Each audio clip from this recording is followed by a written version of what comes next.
तो वो कर्म सुरक्षित है। ऐसी जगह फंसाएगा जहां 100% आपने कोई अपराध नहीं किया पर आपको उसका दंड भोगना पड़ेगा। फिर आपको लगेगा कि न्याय में अन्याय हो रहा है, कोई भगवान नहीं है। देखो मैंने बिल्कुल कसम खा के कहता हूं पाप नहीं किया, पर ये पाप का जो आरोप लगा वो पूर्व पाप आकर के तुम्हें दंडित कर रहा है। अब इस कर्म विधान को ये बहिर्मुख लोग क्या जानते हैं? तभी कहते हैं अरे कहां भगवान, कैसे भगवान? आज तुम धर्म से चल रहे हो, लेकिन कल तुमने जो कर्म किया तो तुम शरणागत होकर भजन के द्वारा उसको नष्ट नहीं किया ना, तो वो सुरक्षित है। अवश्य में भोक्तव्यम कृतम कर्म शुभाशुभम। इसलिए श्री भगवान आदेश कर रहे हैं यज्ञार्थात कर्मणोन्यत्र लोकोयम कर्म बंधनहा तदर्थम कर्म कौन्ते मुक्त संगहा समाचर। मुक्त हो जाओगे, न काम तुम्हें अधीन कर पाएगा, न पाप अधीन कर पाएगा, परमानंद में डूब जाओगे। केवल प्रभु के लिए कर्म करो। ये अगरबत्ती, धूप बत्ती, आरती, पूजा प्रभु को अपना नहीं माना तो ये थोड़ा शुभ कर्म बन गया, बस ये तुम्हारा प्रायश्चित नहीं होगा। जो तुमने अधर्माचरण के अगरबत्ती धूप बत्ती से खत्म होने वाले नहीं हैं, उनके लिए तुम्हें नाम जप करना पड़ेगा, नाम कीर्तन करना पड़ेगा। नाम कीर्तनम यस्य सर्व पाप प्रणाशनम, समस्त पापों का नाश करने में समर्थ है। राधा राधा राधा, कृष्ण कृष्ण कृष्ण, गोविंद गोविंद गोविंद। भगवन नाम, अगर भगवन नाम का आप निरंतर जप करने लगे तो आप स्वयं तर जाएंगे और लोगों को तार देंगे। मम भक्तियुक्तो भुवनम पुनात सतरति सतरति सा लोकान तारयति। जो भी कर्म कर रहे हो वो भगवान के लिए भावना करो, उस कर्म को भगवान को समर्पित करो, तो तुमसे पापाचरण नहीं होगा। जो पापाचरण हो गए हैं 10 मिनट केवल बैठ करके अपने घर में ही ताली बजा के मंजीरा लेकर के, इसे नाटक मत समझो, आडंबर मत समझो। नहीं, जो आडंबर और नाटक किए हैं ना, वो जब अपना नाटक फैलाएंगे तो तुम उस नाटक से निकल नहीं पाओगे। माया का नाटक है। भगवान नाम कीर्तन, ये जो लोग कहते हैं ना कि भगवान तो हृदय में बैठे, दिखावे की क्या जरूरत है? अगर इतना बोध हो चुका है भगवान हृदय में बैठे, तब तो आप सिद्ध हो गए। केवल वाणी से बोल रहे हो, मन मानी आचरण कर रहे हो, दुर्गति को प्राप्त हो रहे हो, तो है ना सबके हृदय अछत विकारी, पर सकल जीव जग दीन दुखारी। सबके हृदय में बैठा है पर दुर्दशा रोक रहा है क्या वो? क्यों? क्योंकि तुम केवल बातों से कहते हो तो सबके हृदय में बैठा है। ऐसा अनुभव किया? अगर ऐसा अनुभव किया तो बेविचार किसके साथ करते हो, चोरी किसकी करते हो, हिंसा की, कपट किससे, द्वेष किससे? बस केवल बातों से बात नहीं बनती। ये कर्म बातों से नष्ट नहीं होता, इसके लिए अनुष्ठान करना होगा नाम का। चाहे जैसी परिस्थिति हो, चाहे जो हो, जैसे भी हो, तुम्हारा मंगल होगा। अहोबत स्वपचतो गरियान यज्जिभ्यागे वर्तते नाम तुभ्यम। वो नीच आचरण करने वाला, अभक्ष पदार्थ खाने वाला भी यदि भगवान नाम उच्चारण करता है तो परम पावन हो जाता। अहो, आश्चर्य की बात! बड़े बड़े प्रायश्चित जिसे पावन नहीं कर सकते, भगवान नाम उसे पावन कर देता है।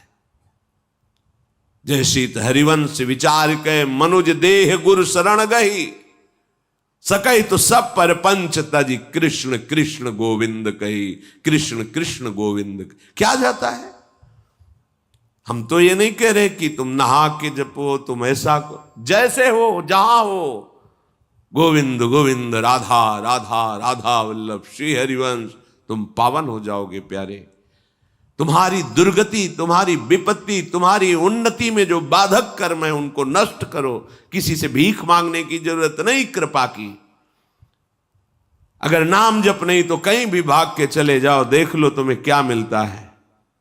नाम जप करो, तुम स्वयं देने वाले बन जाओगे। मांगना मिट जाएगा जन्म जन्म का।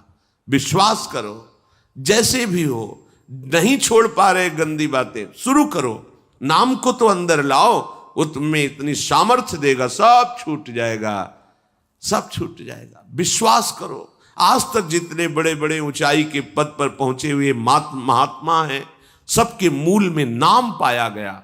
निरंतर नाम जप, निरंतर अभ्यास करने से होता है। विश्वास करो, इसके बराबर न तीर्थयाटन है, न कोई अन्य साधन है। नाम कलयुग केवल नाम आधारा, सुमिर सुमिर नर उतर ही पारा। जिसने नाम का आश्रय ले लिया महासुखी हो गया। पर जब तक तुम्हारे पाप कर्म भस्म नहीं होते, तब तक तुम्हें आनंद नहीं मिलेगा।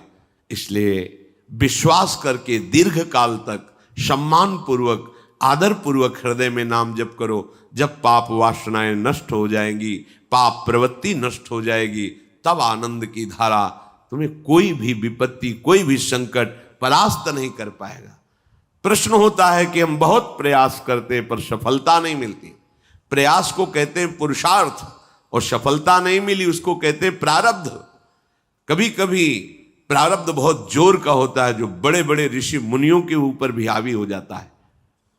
पर पुरुषार्थ व्यर्थ नहीं जाता। यदि वो सत है तो तुम्हारा पुरुषार्थ भी तो असत है। अगर राधा राधा बीच में बोलते रहो और प्रभु की भावना कर लो कि 8 घंटे से जो काम कर रहा हूं वो समय और वो कार्य दोनों प्रभु को समर्पित करते हैं, अब ये सत्य पुरुषार्थ हो गया।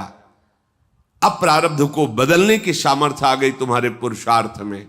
खिलवाड़ नहीं है। जो तुम एक भी कर्म करते हो वो कर्म सुरक्षित है, वो तुम्हें दंड दे के रहेगा या तुम्हें सुखी करके रहेगा।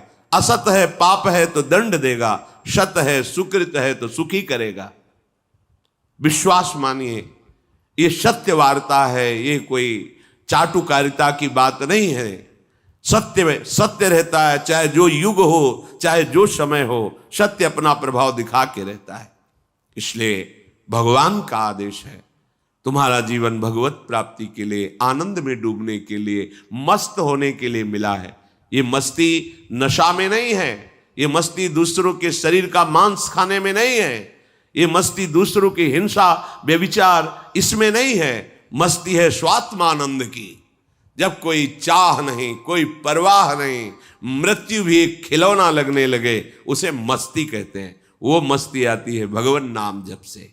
शुद्ध ज्ञान का प्रकाश हुआ, मरने का भय खत्म हो गया, क्योंकि शरीर राग नष्ट हो गया। इसलिए सावधान होकर, जो जहां जैसी भी परिस्थिति में हो, भगवान नाम सदैव अपने पास रखो। राधा राधा, कृष्ण कृष्ण, गोविंद गोविंद। देख लेना, निहाल हो जाओगे, निहाल हो जाओगे, मस्त हो जाओगे। हमारी बात मान लो, हमारी प्रार्थना मान लो। कुछ इसमें नहीं लगता। इसमें न पैसा देने की बात कर रहे, ना कोई संयम नियम की बात कर रहे। जैसे बने, मन नहीं लगता, मत लगने दो, ये बड़ा दुष्ट है। ये लगता है हमें दुर्गति कराने के लिए। अगर इसकी हाँ में हाँ मिलाओगे तो ऐसे निंदनीय कर्म कराता है, घृणा होती है अपने मन से। देखो ना, झांक के देखो ना मन को, कभी ये तृप्त नहीं हुआ। वही गंदी बात, वही गंदा चिंतन, वही गंदे आचरण की प्रेरणा। इस दुष्ट को मित्र मानते हो, ऐसे मन को? जो हमारा खास दुश्मन है वो मन है। कोई कवि था, वह बचपन से ही बहुत मेधावी योग्य था। श्लोक आदि की रचना उसकी बातचीत के समान थी। सामने हुई घटनाओं को वह क्षण भर में ही काव्य के रूप में वर्णन कर देता था। उसकी विशेष योग्यता की सब प्रशंसा करते थे। उसके पिता यह सब जानकर भी अनजानों की तरह व्यवहार करते थे। पिता का यह व्यवहार बालक के कोमल मन को तोड़ देता था। समय बीतता गया, बालक भी बड़ा हो गया। उसकी योग्यता और भी विकसित हुई। गुरुकुल में प्राप्त शिक्षा को अपनी भाषा में अनुप्रयोग करने में समर्थ हुआ और उसके विचार भी परिपक्व हो गए। वह युवा सामान्य विषय पर भी अपनी काव्य प्रतिभा के अलौकिकता उत्पन्न करने में समर्थ था। धीरे धीरे उसकी कीर्ति सब जगह फैल गई। वह जहाँ जाता लोग उससे प्रार्थना करते, क्या आप कवि हैं, कुछ सुनाइए। लेकिन उसके पिता कभी भी उसकी प्रशंसा नहीं करते थे। पिता के मुंह से प्रशंसा सुने, ऐसी कवि की इच्छा थी। एक बार राजा ने उसका यश सुनकर उसको राजसभा में आने का निमंत्रण दिया। राजसभा में जाकर वह कवि अपनी काव्य योग्यता से उपस्थित सभी लोगों को संसार में ले आया। राजा भी उसके काव्य का रसोपान करके अपने आप को भूल गया और कवि की प्रशंसा करके उसे एक रथ भी उपहार के रूप में दे दिया। कवि प्रसन्न मन से रथ में बैठा और रथ तेजी से अपने घर की तरफ ले गया। उसका मन अपने माता पिता को अपना यश सुनाने के लिए दौड़ा। उसे पूर्ण विश्वास था कि आज उसके पिता उसे अवश्य ही गले लगाएंगे। जब वह घर पहुंचा तो उसकी माता ने उत्सुकता से कहा, कोई पद हमें भी सुनाओ। कवि ने तुरंत राजसभा में सुनाए गए गीत और पदों को सुनाया। सब सुनकर उनके पिता ने कहा, क्या इतना सुनकर राजा संतुष्ट हो गए? कवि की खुशी तुरंत नष्ट हो गई। पिता के वचनों से उसका मन बहुत दुखी हो गया। उसके बाद उसके पिता ने क्या क्या कहा उसने नहीं सुना। वह शीघ्र ही घर से निकल गया। उसके हृदय में आग लग गई थी। वन में नदी के किनारे बैठकर उसने दिन बिताया। उसे सभी दिशाएं खाली खाली लग रही थी। लेकिन जब अधिक रात हो गई तो कवि ने सोचा कि अब घर चलना चाहिए। माता पिता मेरी प्रतीक्षा कर रहे होंगे। अब वह उदास मन से घर की तरफ लौटा और घर के दरवाजे पर आने पर रात को देर से लौटने पर कवि ने बाहर ही रुककर अपनी माता की बात सुनी। अब उसकी माँ उसके पिता से प्रश्न करती है। उसकी माता उसके पिता से कहती है, इस समय इतनी बेचैनी को अनुभव कर रहे हो। जिस दिन वह अस्वस्थ हो जाता है उस दिन आप भी भोजन नहीं करते। कभी कभी आप सोने के बाद भी अपने मुंह से पुत्र का नाम लेते हो। यदि पुत्र से इतना प्रेम आपको है तो कल आपने किस लिए इतनी उदासी दिखाई अपने पुत्र से? सब उसकी प्रशंसा कर रहे थे, उस समय आप चुप ही खड़े थे, ऐसा क्यों? तब पिता ने गहरी सांस छोड़कर कहा, उसकी कीर्ति सुनकर मैं प्रसन्न ना हूँ, ऐसा कैसे सोचा जा सकता है? जब भी कोई उसकी प्रशंसा करता है तब मेरा मन प्रसन्नता से चौड़ा हो जाता है। उस दिन भी दरवाजे पर रथ देखकर मैंने सभा की बातों को जान लिया। मेरा मन आनंद से भर गया। मैं अपने पुत्र का दुश्मन नहीं हूँ। पुत्र का यश पिता का यश ही होता है। उसे घमंड ना हो, इसलिए मैं डर गया था कि मेरा पुत्र अपनी प्रशंसा से पाप ना करे। और दूसरी कहानी यह है कि मिथिला नगरी के महानंद परिवज्र ने कठिन तपस्या करके अनेक सिद्धियां हस्तगत कर ली थी, यानी कि अनेक सिद्धियों के स्वामी बन चुके थे। उनकी ख्याति सभी जगहों पर फैलने लगी। अनेक लोग उनकी सिद्धियों से लाभ उठा रहे थे। इतना होने पर भी महानंद को मानसिक शांति नहीं मिल पाई। एक दिन वे बहुत ज़्यादा चिंतित और परेशान थे और उन्हें नींद नहीं आ रही थी। तब ऋषि रात्रि में ही एक गांव की तरफ निकल पड़े। मार्ग में उन्हें किसी के तड़पने की आवाज़ सुनाई पड़ी। तब ऋषि ने रात भर उस बीमार व्यक्ति की सेवा की और उसे दवा दी और चौथा प्रहर आने के बाद उन्हें नींद आ गई। उस रात्रि उन्हें अपूर्व शांति और स्थिरता का अनुभव हुआ। उनको बोध हुआ कि तप साधना द्वारा अर्जित क्षमता का लोकहित में उपयोग न कर पाने के कारण उनका मन अशांत है। उन्होंने सभी उद्देश्यों में अपनी तप शक्ति को नियोजित करने का प्रण लिया, अर्थात वे लोगों के कल्याण के लिए अपनी तप शक्ति का इस्तेमाल करने लगे। तो पहली कहानी में कवि के पिता अपने पुत्र के व्यवहार से बहुत ज़्यादा परिचित थे। उन्हें लगता था कि अगर मैं भी इसकी प्रशंसा करने लगूं तो इसे अहंकार और घमंड हो जाएगा और घमंड ही इसके विनाश का कारण बन जाएगा। इसलिए उचित यही रहेगा कि इसे उलझाए रखें, अपने व्यवहार को और अपनी खुशियों को दबा के रखें ताकि मेरा पुत्र और भी उन्नति कर सके। बल्कि ऐसा ही हुआ। तो प्रस्तुत दूसरी कहानी में ऋषिवर तप और साधना के जरिए अपने मन को शांत नहीं कर पाते हैं। उनका तंत्र और मंत्र किसी काम का नहीं आता है जब वो अशांत हो जाते हैं।